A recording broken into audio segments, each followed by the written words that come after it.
Olá, boa noite. Boa noite. O Brasil volta ao mapa da fome, segundo a Organização das Nações Unidas. 3 em cada 10 pessoas não sabem quando vão fazer a próxima refeição. E a situação no país é mais grave do que a média mundial. No mercado de trabalho, a oferta de emprego ocorre de forma desigual. Um dos desafios no processo de seleção para estágio é o uso do português. O preço das passagens aéreas dificulta a retomada do turismo após o pico da pandemia. Por unanimidade, a Anvisa mantém a proibição a cigarros eletrônicos e pede rigor na fiscalização. Brasília se torna pioneira na tecnologia 5G, que oferece mais velocidade de conexão de internet. Um menino americano de 2 anos comove o mundo depois de perder os pais no atentado do feriado da Independência. No sul do Brasil, ipês e cerejeiras enfeitam as avenidas e as praças das cidades paranaenses. O Jornal Nacional está começando. O Brasil voltou ao mapa da fome, segundo a Organização das Nações Unidas. O percentual de brasileiros que não têm certeza de quando vão fazer a próxima refeição está acima da média mundial. Sem emprego, sem perspectiva e muitas vezes com fome. De manhã não tem café da manhã, não tem nada para eles. Hoje ela ganhou um biscoito e tá feliz. Ela tá feliz aqui. Porque a doação, né? Carla não conseguiu mais trabalho como faxineira depois que engravidou. Hoje vende o pouco que tem para completar o cardápio. Feijão, arroz e a salsicha que eu vendi meu fogão para eles comer. Entendeu? Você vendeu seu fogão velho? Fogão velho para comprar salsicha para eles. Quanto você ganhou no fogão velho? Em R$14. Os números das Nações Unidas mostram que não ter comida todos os dias na mesa é um problema que afeta a gente no mundo todo. No ano passado, 828 milhões de habitantes do planeta passaram fome. Pelo levantamento, o Brasil está pior do que a média global. A porcentagem de pessoas em insegurança alimentar moderada e grave é mais alta aqui. São 61 milhões de brasileiros que enfrentaram dificuldades para se alimentar entre 2019 e 2021. 15 milhões deles passaram fome. A pesquisa faz uma média do que aconteceu durante 3 anos. Entre 2014 e 2016, eram menos de 4 milhões em insegurança alimentar grave. Na avaliação do diretor do Programa de Alimentos da ONU no Brasil, a situação começou a piorar muito antes da pandemia. A pandemia, ela não é a maior culpada pelo Brasil estar de volta a esses números extremamente altos de pessoas com fome. O Brasil é um dos países mais desiguais do mundo. Essa população precisa do apoio de políticas públicas para serem incluídas na cidadania, incluídas na sociedade, fazer com que as pessoas possam produzir, possam participar, colocar pequenos negócios, possam ter hoje uma formação educacional diferenciada, uma formação profissional diferenciada. Com o levantamento, a FAO, a Organização das Nações Unidas para a Alimentação e Agricultura, voltou a divulgar o mapa da fome, o que não fazia desde 2015. Naquele ano, o Brasil conseguiu sair dessa classificação que representa uma situação grave. Mas pelos números divulgados agora, desde 2018, o Brasil está de volta ao mapa da fome. Um país entra no mapa da fome da FAO quando mais de 2,5% da população enfrentam falta crônica de alimentos. E a fome crônica no Brasil atingiu agora 4,1%.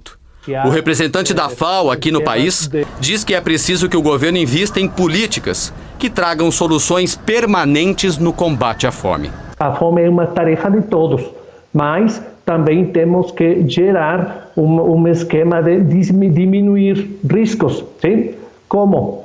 Se as políticas públicas estão dirigidas a fomentar a criação de empregos, de empregos remunerados que gerem renda para as famílias, uma grande tarefa é investir para criar empregos e gerar estabilidade econômica na sociedade. As panelas cheias são de uma organização não governamental que distribui comida a quem não tem.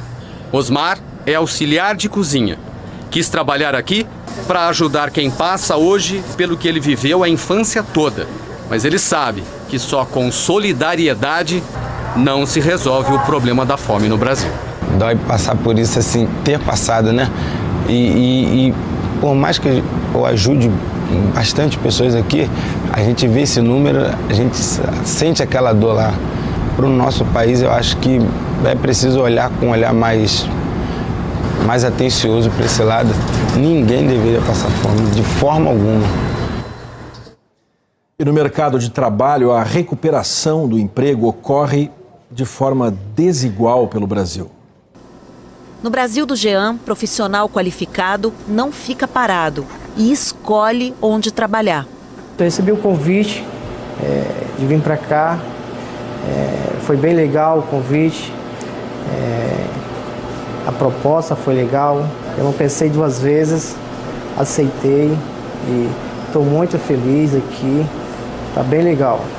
Nesse outro Brasil, a Ana Rosa, o Rogério e o Cláudio não ouviram falar de emprego. Trabalho tem. Não é fácil a gente trabalhar amplamente em tempo de sol e chuva. Isso requer da gente esforço e coragem. Isso não é para todo mundo. Eu comecei a vender só as coisas na rua. Aí vendia óculos, sombrinha também no inverno, né? Para tirar sustento de dentro de casa. As diferenças históricas do mercado de trabalho no Sul, Sudeste e Centro-Oeste e Norte e Nordeste estão ainda mais visíveis. Dados do CAGED, o Cadastro Geral de Empregados e Desempregados, mostram que Distrito Federal, Mato Grosso, Santa Catarina e São Paulo estão no topo do ranking da criação de empregos com carteira assinada por 100 mil habitantes. Na outra ponta, Sergipe, Pará, Maranhão e Piauí são os estados que menos criaram vagas. Enquanto uma carteira de trabalho era assinada no Piauí, quase 4 eram assinadas no Distrito Federal. Primeiro tem uma questão estrutural, essas desigualdades regionais que permeiam outros aspectos da vida, né, do indivíduo brasileiro, né, seja no acesso à infraestrutura, na qualidade de vida, na renda média recebida, né, e isso acaba afetando de alguma forma o mercado de trabalho. Tem uma questão mais recente, né, que alguns setores de serviços eles estão sendo mais beneficiados durante a pandemia. A casa onde o Jean trabalha não está cheia como antes, mas o dono do restaurante acaba de assinar 6 contratos de trabalho. A questão da pandemia, ela deixou muita gente desempregada, né? Muitos bons profissionais desempregados. E com esse pequeno reaquecimento que vem tendo, os bons profissionais eles acabam sendo sempre procurados.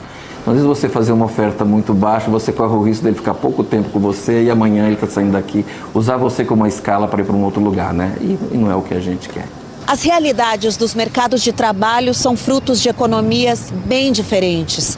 E, segundo analistas, devem gerar mais distância entre os estados mais ricos e mais pobres. E de qualquer ponto do país em que a gente esteja, é possível sentir o impacto desse desequilíbrio. A roda gira com dificuldade. Empresas, profissionais e o próprio país ficam limitados a essa desigualdade que só se aprofunda.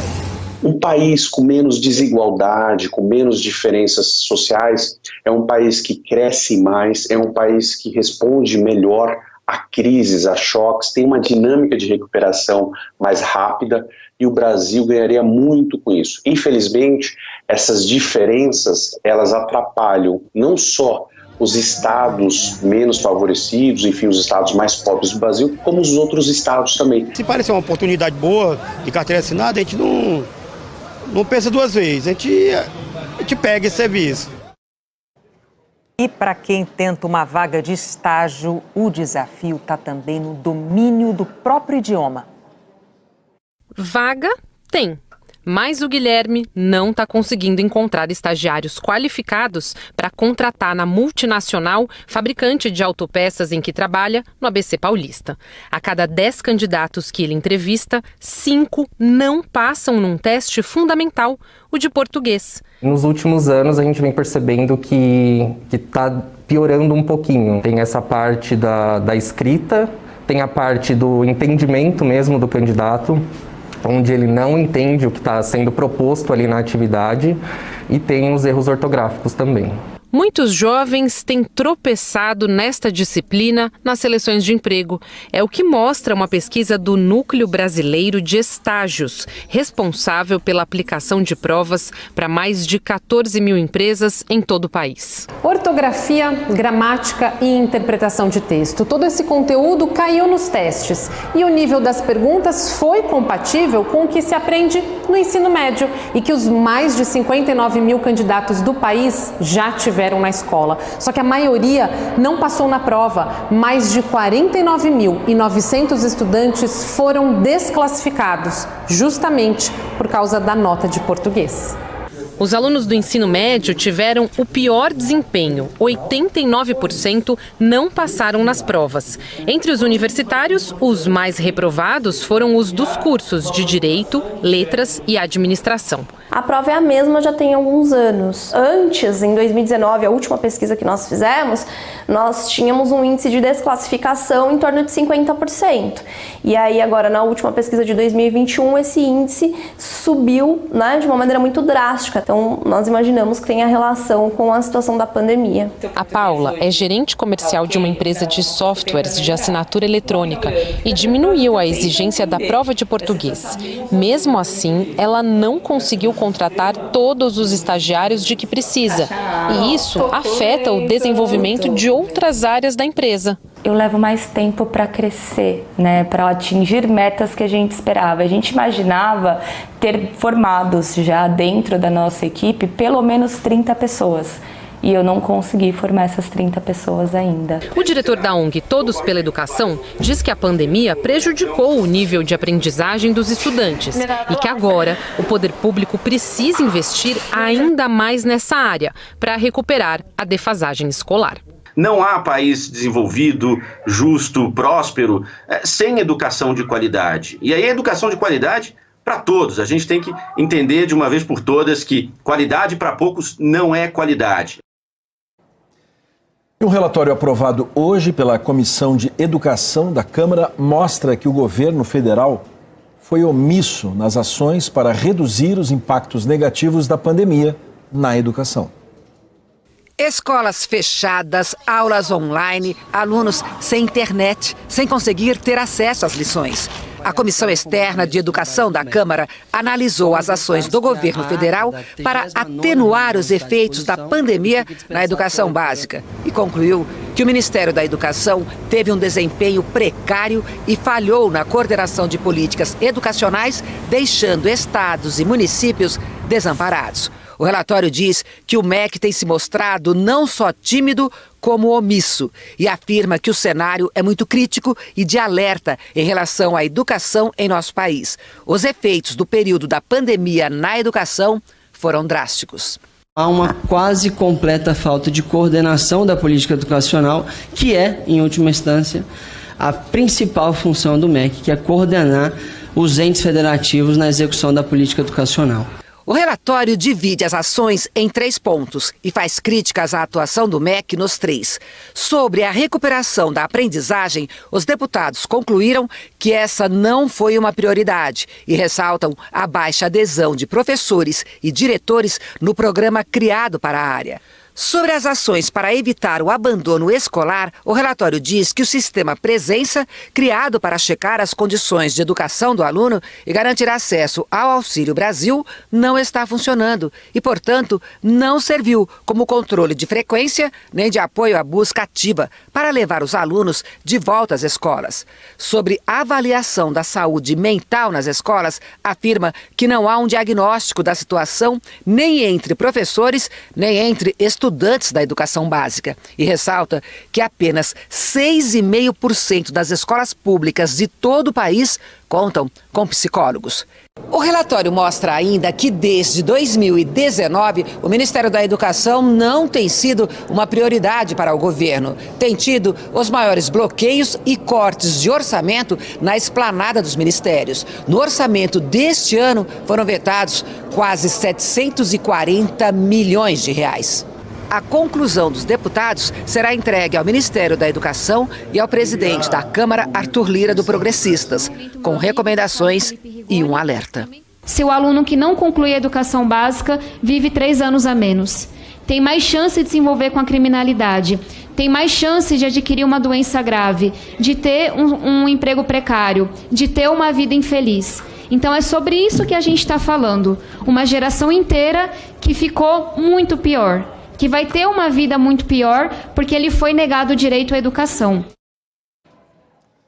O Ministério da Educação disse que no ano passado investiu quase 700 milhões de reais na política de recuperação das aprendizagens e que este ano estão previstos outros 655 milhões de reais.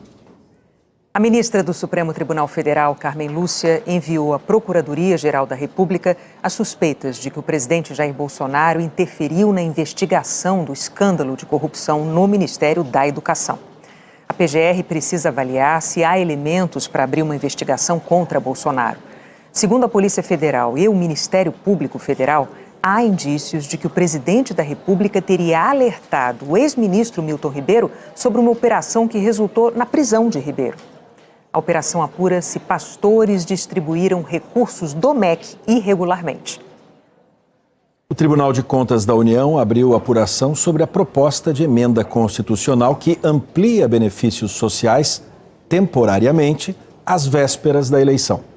O Ministério Público, junto ao TCU, afirmou que declarar estado de emergência, como prevê a PEC, é uma manobra para o governo federal se esquivar das amarras da legislação eleitoral. A proposta tem um custo de 41 bilhões e 200 milhões de reais e só é válida até o fim do ano. O ministro Haroldo Cedrais vai ser o relator do processo que vai analisar se a PEC compromete o equilíbrio das contas públicas. Ontem, um tumulto marcou a sessão da Comissão Especial da Câmara que cuida do texto. Deputados da oposição pediram mais tempo e a votação ficou para amanhã. O Congresso derrubou ontem os vetos do presidente Jair Bolsonaro a duas leis de ajuda financeira ao setor cultural. Com isso, voltam a valer a Lei Paulo Gustavo, que destina ainda neste ano quase 4 bilhões de reais ao setor, e a Lei Aldir Blanc II, que prevê o repasse anual de 3 bilhões de reais pelos próximos 5 anos. Vamos ver agora os números da pandemia e da vacinação no Brasil atualizados pelo Consórcio de Veículos da Imprensa. César, boa noite. Boa noite, Renata, Fachel, boa noite a todos. Em 24 horas, o Brasil registrou 335 mortes por Covid. Desde o início da pandemia, são 672.829 vítimas. De ontem para hoje, foram 74 mil novos casos conhecidos. Passamos de 32.680.000. A média de casos tem alta de 24%, com 57 mil por dia. A média de mortes também segue em alta, 53%, 234 por dia. Eu conversei com 4 infectologistas e eles explicaram que o aumento de mortes se deve a subvariantes da Omicron e ao abandono de medidas de proteção, como usar máscaras. Eles disseram também que a baixa procura pelas doses de reforço deixa as pessoas mais expostas às formas graves da doença. A proteção da vacina dura, em média, 4 meses. Depois, é preciso tomar uma nova dose. Os números da vacinação preocupam. 83,86% dos brasileiros com 5 anos ou mais tomaram as 2 doses ou a dose única. Mas, entre os que já completaram 12 anos, apenas 53,62% receberam pelo menos uma dose de reforço. No dia 6 de junho, eram 52,39%. Ou seja, em um mês, a evolução foi de apenas 1 ponto percentual, um ritmo muito lento, segundo os infectologistas. Outras informações em g1.com.br/coronavírus.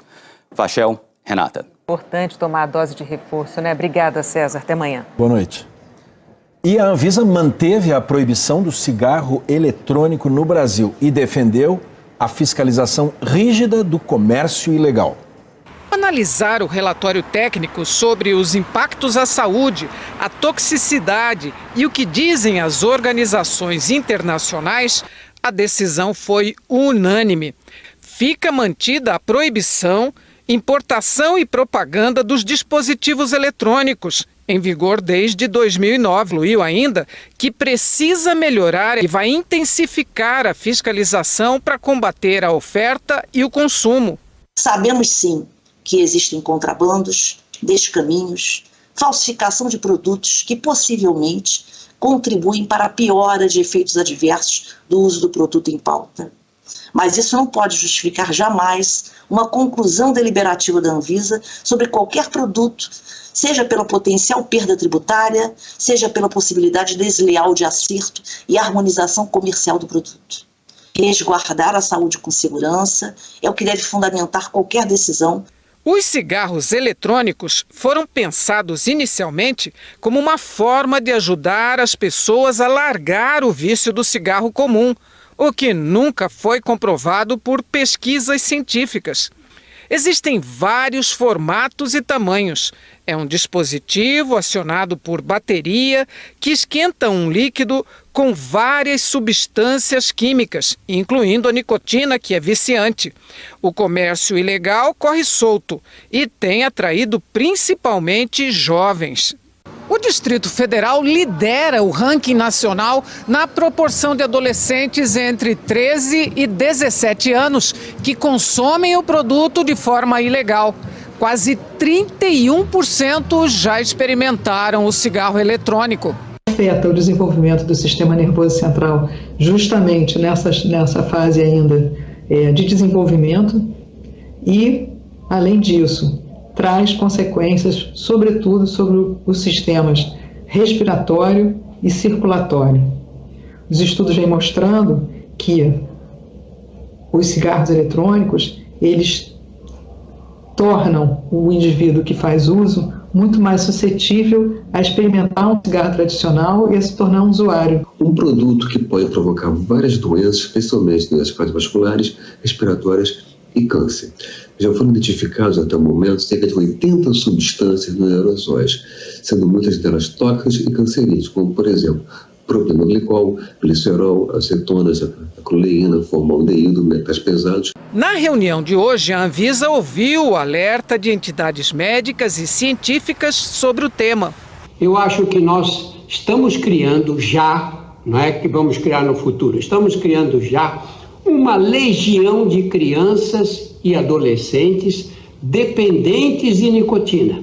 Na minha experiência pessoal, nicotina é a droga mais difícil de largar, porque é a única droga que provoca crises de abstinência em minutos. 40 minutos, 1 hora, 2 horas depois de ter fumado, o fumante fica desesperado para fumar outra vez. Eu acho que nós temos que ter a responsabilidade de não destruir todo esse trabalho que foi feito durante décadas por tanta gente para reduzir o número de fumantes no Brasil. Nós não podemos chegar nesta fase, em 2022, e deixar que viciem as nossas crianças, os nossos adolescentes. Sabe, nós estamos provocando uma epidemia de novos dependentes de nicotina. Isso é inaceitável. Depois de 2 anos de pandemia, o turismo está voltando a se aquecer no Brasil, mas o preço alto das passagens aéreas ainda é uma barreira para muita gente. Carminha está de malas prontas para ir para bem longe. Ela é pedagoga, mas está desempregada há 4 anos. Conseguiu emprego no Amazonas e pode ser chamada a qualquer momento.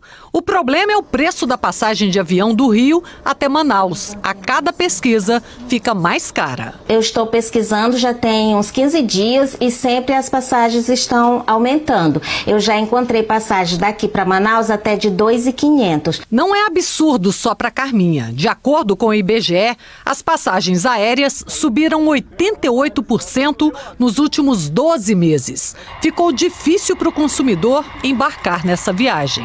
Tá um absurdo passagem de avião. São Paulo para o Rio custa R$ 1.800. Era de São Paulo a Brasília.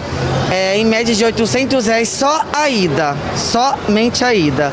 Um absurdo isso. Eu pagava esse valor como ida e volta São Paulo e Brasília. Segundo especialistas, as viagens que caíram 41% durante a pandemia e a alta do preço do querosene de aviação explicam a tarifa. As companhias aéreas estavam numa situação, até certa forma, em recuperação, né, aos níveis pré-pandêmicos. Quando veio a Covid, que foi a causa disso tudo, e veio a guerra da Ucrânia. Então houve uma uma parada nesse crescimento. Lógico que as companhias aéreas vão tentar solucionar isso de uma maneira, talvez, aproveitando toda essa forma hoje de aumentos no Brasil, que está se viajando bastante. É inevitável o repasse do preço do combustível. Elas não têm como fazer mágica, né? Se tem viagem que não dá para deixar de fazer e se tem passagem de avião que o bolso não comporta, o jeito então é fazer adaptações para não estourar o orçamento. E é aí que tem entrado o ônibus. Depois desses 2 anos que a gente teve parado, a gente teve um aquecimento muito grande de viagens dentro das regiões e de carro, em locais próximos, e ao mesmo tempo uma reorganização da cadeia produtiva do turismo, tanto na aviação quanto no setor de hospedagem. Essa operadora de turismo leva o passageiro para todos os lugares do mundo. Para facilitar a vida de quem gosta ou precisa de viajar, aumentou o parcelamento das passagens e as opções para quem não pode voar. O parcelamento em 24 vezes, que é uma medida que viabiliza bastante no bolso do cliente, porque ele pode escolher o destino e aquela parcela que cabe no seu bolso sem comprometer seu orçamento, e também o incremento das viagens rodoviárias, que tem aumentado bastante, teve aumento aí de 200% mais ou menos em comparação ao ano de 2019. É assim que a Carminha pretende chegar a Manaus. Já decidiu que pelo menos uma parte da viagem ela vai fazer de ônibus. Eu encontrei passagens de ônibus mais em conta de Rio de Janeiro, Brasília. Encontrei até de R$150. E de Brasília para Manaus, de avião até R$700. Vou esperar até o final do mês, tomara que dê uma queda, né? A seguir, a crise no governo britânico com escândalos e renúncias. E a tecnologia 5G começa por Brasília. Brasília é a primeira cidade do país a receber a 5ª geração da internet móvel, o 5G. O serviço já está disponível em 80% da cidade. Pequena, Brasília precisou de uma menor quantidade de equipamentos em comparação a outras capitais.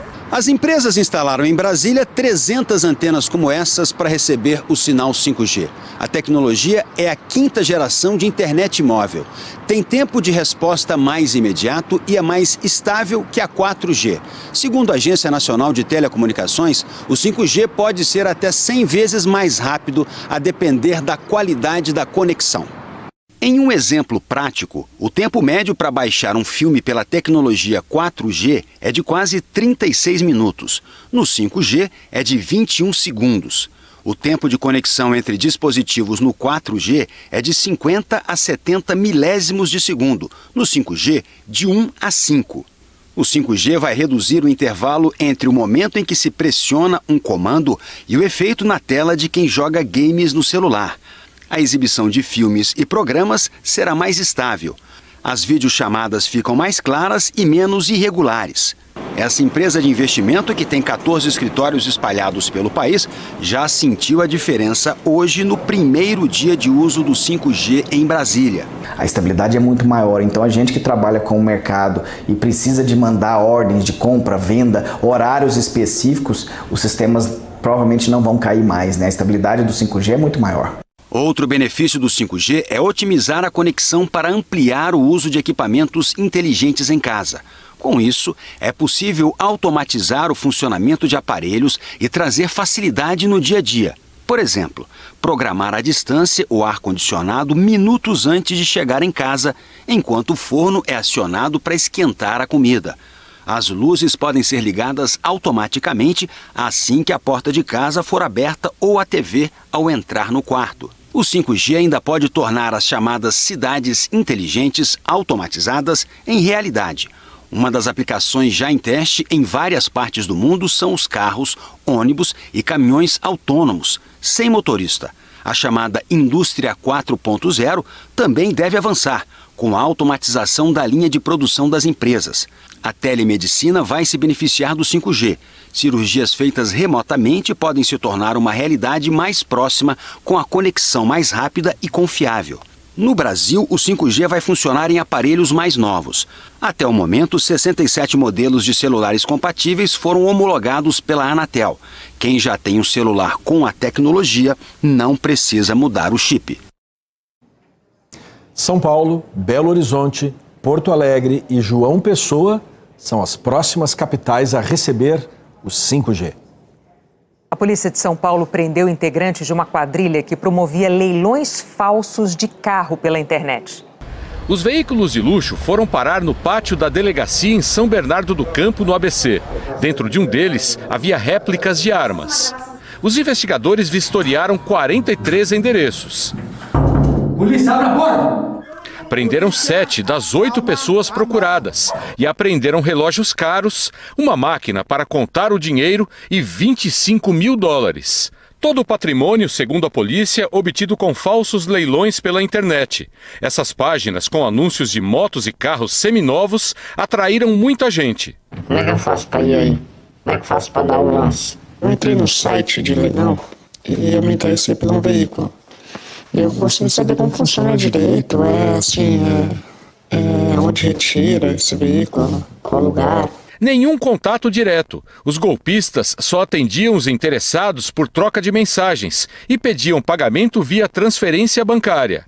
Nesses áudios, 2 criminosos torcem para que a vítima deposite o dinheiro rapidamente. Antes de abrir o banco, melhor ainda, que não dá tempo do gerente berrar pra cima. Nesse outro, eles debocham das vítimas. Tava dando risada aqui, Paulista, mano. Hoje foi bom, mano. Passar a sensação de segurança aos interessados nos veículos também fazia parte do golpe. A quadrilha emitia notas de venda com um código que levava as vítimas para uma página falsa com dados de vários leiloeiros. Um aposentado, que não vamos identificar, deu um valor de sinal sem ver o carro antes. Eu quero ver os carros. Ele disse, não, você não pode ver os carros porque está proibido por lei, agora na pandemia. Quando foi procurar o endereço da falsa empresa de leilões, teve uma surpresa. Eu cheguei na porta e falei, olha, eu quero falar com os valdamentos leilões. Isso é golpe, é tudo perdido. A polícia diz que a quadrilha recebia o dinheiro sem entregar nenhum veículo. A justiça bloqueou todos os bens dos suspeitos encontrados nos últimos 8 meses. A investigação descobriu que o grupo criou formas de lavar o dinheiro dos golpes. De acordo com a polícia, uma das empresas mantidas por integrantes da quadrilha é este restaurante em Santo André, no ABC, que passou o dia com as portas fechadas. Foi o rastreamento do dinheiro e investigações sobre quebras de sigilos que a justiça nos concedeu que conseguimos chegar até eles. Nem todos os interessados em comprar um carro caíram no golpe. Um dos clientes percebeu a tempo. Meu amigo, deixa eu te falar uma coisa, eu só não concordo com esse pagamento aí não. Aí não vai dar pra mim, né? Eu não conheço vocês, nunca comprei nada de vocês, não sei nem onde é. Eu pago vocês sim, mas na hora e na retirada do veículo. Mas eu vou botar 36 mil conto na sua conta sem saber quem são vocês. A Polícia Federal apreendeu 1 tonelada de cocaína em Curuçá, nordeste do Pará. O material estava enterrado em um sítio. 2 pessoas foram presas em flagrante. Segundo os policiais, um dos tabletes estava marcado com um símbolo nazista.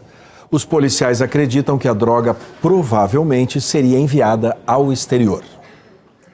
As forças militares da Rússia intensificaram os ataques à região de Donetsk, na Ucrânia, e o governo local aconselhou os moradores a deixarem as casas. Essas imagens de Mykolaiv, no sul da Ucrânia, mostram prédios em chamas depois de um ataque russo. Mas o principal foco dos invasores é o leste. Depois de conquistar Luhansk, a Rússia concentra os esforços em Donetsk. As 2 províncias juntas formam a região do Donbass.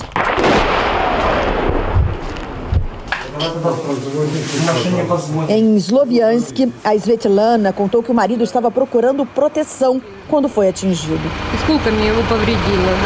Civis morreram num ataque a um mercado. O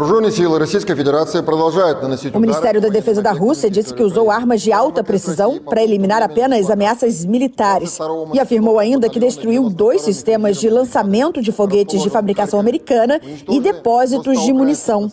A Ucrânia negou.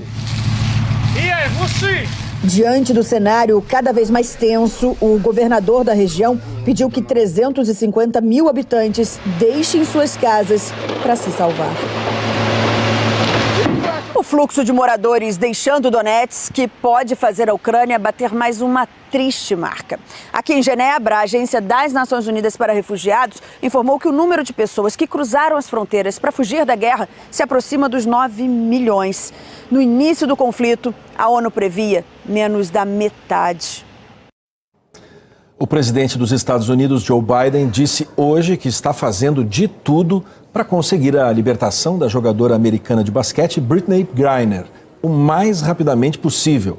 Biden conversou por telefone com a mulher da jogadora e leu parte da carta que vai enviar para Griner nesta quarta-feira. Ela foi presa na Rússia em fevereiro deste ano, acusada de porte de óleo de haxixe em cigarros eletrônicos. O julgamento dela começou na semana passada e vai ser retomado amanhã. Se condenada, Griner pode pegar até 10 anos de prisão. Aumentou hoje a pressão pela saída do primeiro-ministro do Reino Unido diante das dezenas de renúncias de profissionais ligados ao governo dele. Esse discurso foi hoje, no parlamento britânico lotado. Um secretário de governo foi acusado de abusar sexualmente de um jovem. E eu quero destacar o relato da vítima. Ele agarrou meu traseiro, a posição continua. Eu sei que não é fácil ouvir isso, mas é uma lembrança da seriedade da situação. Ele sabia que o acusado já tinha cometido esse tipo de comportamento predatório e o promoveu a um posto de poder mesmo assim. Por quê? Boris Johnson tentou, mas não conseguiu se explicar. O premier deixou assessores negarem por dias que ele sabia das denúncias e só admitiu a verdade ontem, quando não dava mais para continuar negando. O resultado quase imediato o JN mostrou. 2 dos principais ministros de Estado renunciaram por falta de confiança no chefe. E não parou por aí. Hoje, a caixa postal de Boris Johnson ficou lotada. Um depois do outro, dezenas de parlamentares pediram demissão. Entregaram cargos que tinham no governo que não consideram mais sério. O ex-ministro da Saúde, que renunciou ontem, disse que tem algo fundamentalmente errado com a liderança de Boris Johnson e que é hora de dar um basta. Outro colega de partido debochou. Vem cá, primeiro-ministro, existe alguma circunstância em que você considere renunciar? Boris Johnson gaguejou, deu voltas e disse: em momentos difíceis, o trabalho de um primeiro-ministro é continuar. E é isso que eu vou fazer. Arrancou risadas quando falou que abomina abuso de poder. À tarde foi sabatinado por um comitê que tem um papel importante no sistema democrático britânico. Reúne os presidentes de todos os comitês do parlamento. Mais uma vez, foi fritado. Um parlamentar perguntou se ele vai ser o primeiro-ministro amanhã. Claro, respondeu. Quando voltou para casa no fim do dia, Boris Johnson encontrou um grupo de ministros com um pedido simples: renuncie. Até agora ele resiste. E como é isso? Eles podem ou não obrigar o chefe a sair? O sistema político aqui do Reino Unido prevê alguns caminhos. Aqui o eleitor escolhe o deputado que representa a região dele. São 650 ao todo. O líder do partido que tem a maioria dos deputados eleitos ganha o cargo de primeiro-ministro ou primeira-ministra. Depois de cada eleição, a Rainha Elizabeth II chama o líder do partido vencedor para formalizar o resultado e permitir que ele governe em nome dela, que é a chefe de Estado. O político vira chefe de governo, com a confiança da maioria do parlamento. E uma das formas de perder o cargo é perdendo essa confiança. Quando um número suficiente de deputados acha que é hora de o governante sair, é convocado o chamado voto de desconfiança. Boris Johnson enfrentou isso mês passado, por causa de outro escândalo, e ganhou. Pelas regras do Partido Conservador, uma nova votação só poderia acontecer daqui a um ano. Mas é possível mudar a regra para permitir outro voto imediatamente. Se isso acontecer e Boris perder, ele deixa o cargo e o próximo primeiro-ministro vai ser escolhido pelos integrantes do Partido Conservador. Mas Boris pode não aguentar a pressão e entregar o cargo antes. Ou então ele pode pedir para a rainha dissolver o parlamento, o que levaria o país inteiro às urnas e colocaria em risco a permanência do partido dele no poder, onde está há 12 anos. É essa a última opção que os colegas ministros e secretários estão tentando evitar, pedindo para ele entregar logo o cargo. Ladies and gentlemen. Foi o que fez em 1990 Margaret Thatcher. O dia de hoje, inclusive, é considerado um dos mais dramáticos no parlamento desde aquele ano. Mas a quarta-feira terminou sem nenhum indício de que Boris vai seguir o caminho da primeira mulher a governar o Reino Unido. O atirador que matou 7 pessoas durante uma parada no dia 4 de julho, na cidade de Highland Park, no estado americano do Illinois, assumiu a autoria do ataque. A comunidade homenageou as vítimas com corações de madeira. Katie Goldstein é uma delas. A filha Cassie contou que estava com a mãe no desfile e viu o atirador disparando. As duas começaram a correr. Ele atirou no peito dela. Eu sabia que ela estava morta. Só consegui dizer que a amava, mas eu não podia parar, porque ele ainda estava atirando. Eu tenho sorte de ter vivido 22 anos da minha vida com a melhor mãe do mundo. Na vigília, a família McCarthy também foi lembrada com um coração. Mas para falar deles é preciso contar a história de uma outra família. Na hora do massacre, uma mulher chamada Lauren Silva tinha acabado de estacionar o carro. Ela ouviu o barulho de tiros e, nesse momento, o namorado e o filho dela viram um bebê no chão. Ele estava protegido pelo corpo de um homem desacordado. Eles conseguiram pegar o menino e levá-lo para um local seguro. Mas depois descobriram que os pais, Kevin McCarthy, de 37 anos, e Irina McCarthy, de 35, não resistiram aos ferimentos. O pequeno Aiden está agora amparado pelos avós e por uma corrente de solidariedade na internet, que arrecadou mais de 2 milhões de dólares em apenas um dia.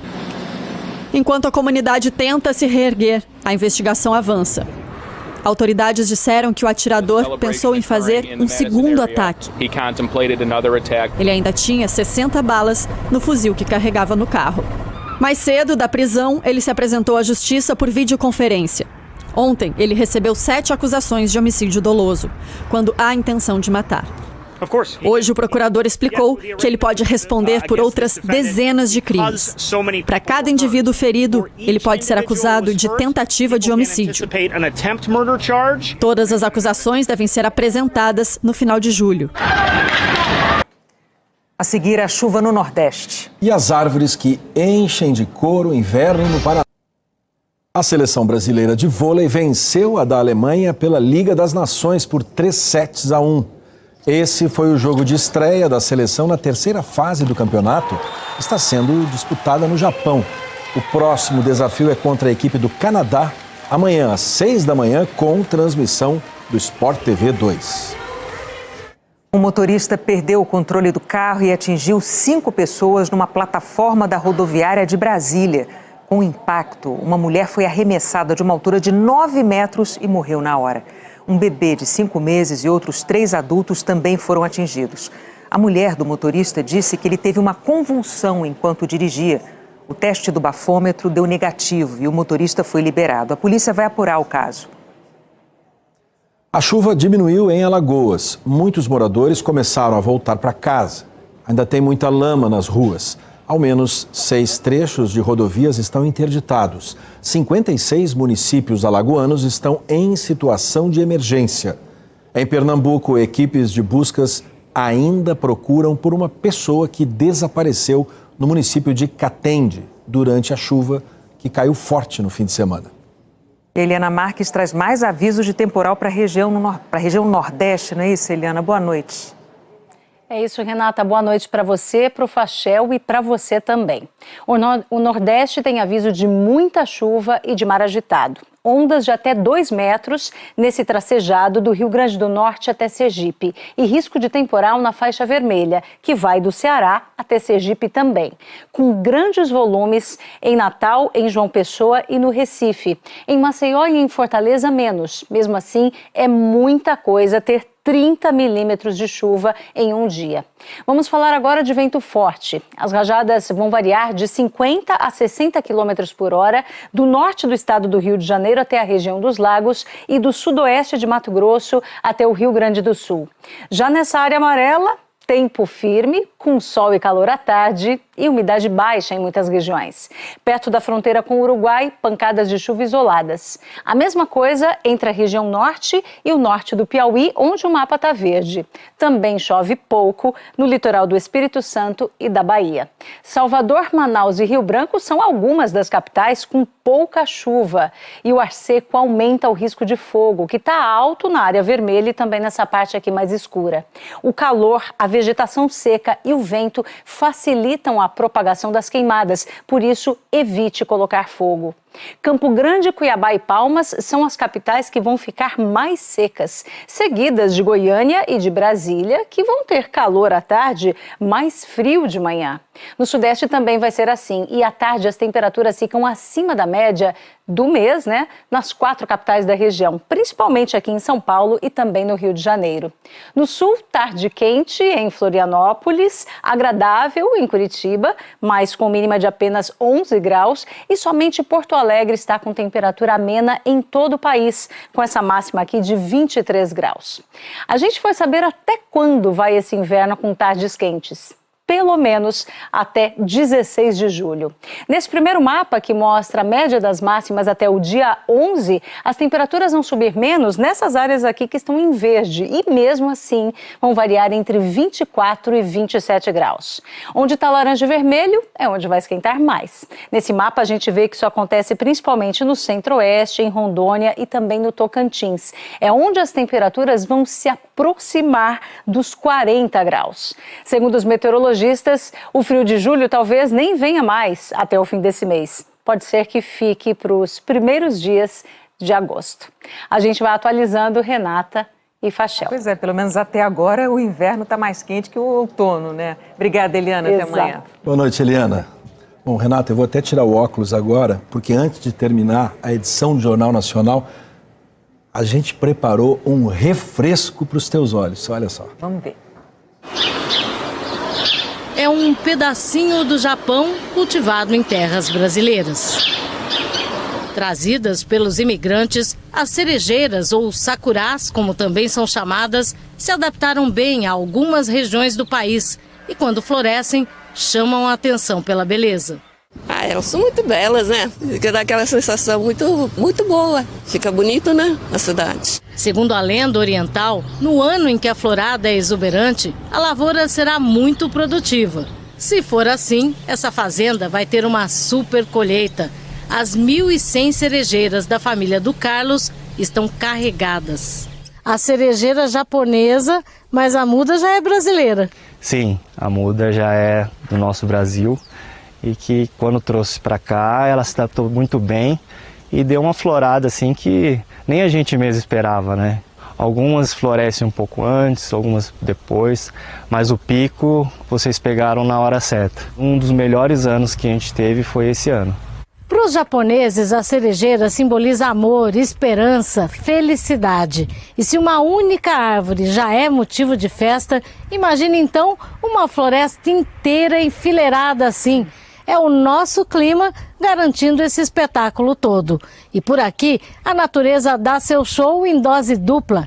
Além dessa árvore, uma outra espécie, tipicamente brasileira, também está carregada de flores nessa época. É o ipê roxo. Em Maringá, norte do Paraná, 10.000 árvores colorem as avenidas e praças e se destacam no meio dos bosques. Lindo demais, todos são bonitos. É um espetáculo com data marcada. As duas espécies florescem apenas no inverno e por poucos dias, mas este ano a florada está durando mais. Com certeza o clima ajudou. A gente teve uma precipitação entre maio e junho, início de junho, e além disso faz um certo tempo que não chove, o que é muito bom para as flores porque elas caem com a chuva, né? Então isso ajudou bastante as flores permanecerem por mais tempo esse ano.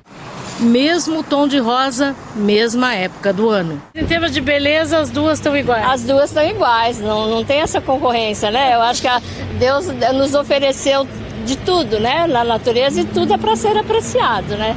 Amanhã é meu aniversário, eu queria tirar umas fotos, né? E num lugar mais que especial do que esse, né? Pra gente tirar uma foto, né? Então quer dizer, é um presente pra você. É um presente, é a natureza, né? Valeu a pena parar? Valeu sim, ô. Conto que não é barato pra mim também, né? Pelo presente, né? Ô, lindeza. O Jornal da Globo é depois de Que História é Essa, Porchat? Boa noite. Boa noite. Cerca de 60 milhões de pessoas passam pela insegurança alimentar no Brasil. Desses 60 milhões, cerca de 15 milhões passam por insegurança alimentar grave. Esses dados foram compilados no período entre 2019 e 2021, mais ou menos aí dentro da pandemia, representando um puta de um aumento feito pelas últimas pesquisas, né, que foram mais ou menos 2014 e 2016, que mostravam que cerca de 37 milhões de pessoas passavam fome nesse período, tinham insegurança alimentar, e 4 milhões de pessoas estavam em situação de insegurança alimentar grave. Lembrando que a insegurança alimentar grave são as pessoas que não conseguem obter alimento e passam um dia ou mais sem obter comida. E insegurança alimentar moderada, né, é sobre não ter a certeza que vão conseguir comida no próximo dia. A pesquisa também mostrou que as mulheres elas sofrem muito mais com essa insegurança alimentar, mostrando que em 2021 cerca de 32% das mulheres em todo o mundo enfrentavam com esse problema. Cerca de 60 milhões de pessoas passam pela insegurança alimentar no Brasil. Desses 60 milhões, cerca de 15 milhões passam por insegurança alimentar grave. Esses dados foram compilados no período entre 2019 e 2021, mais ou menos aí dentro da pandemia, representando um puta de um aumento feito pelas últimas pesquisas, né, que foram mais ou menos 2014 e 2016, que mostravam que cerca de 37 milhões de pessoas passavam fome nesse período, tinham insegurança alimentar, e 4 milhões de pessoas estavam em situação de insegurança alimentar grave. Lembrando que a insegurança alimentar grave são as pessoas que não conseguem obter alimento e passam um dia ou mais sem obter comida. E insegurança alimentar moderada, né, é sobre não ter a certeza que vão conseguir comida no próximo dia. A pesquisa também mostrou que as mulheres elas sofrem muito mais com essa insegurança alimentar, mostrando que em 2021 cerca de 32% das mulheres em todo o mundo enfrentavam com esse problema.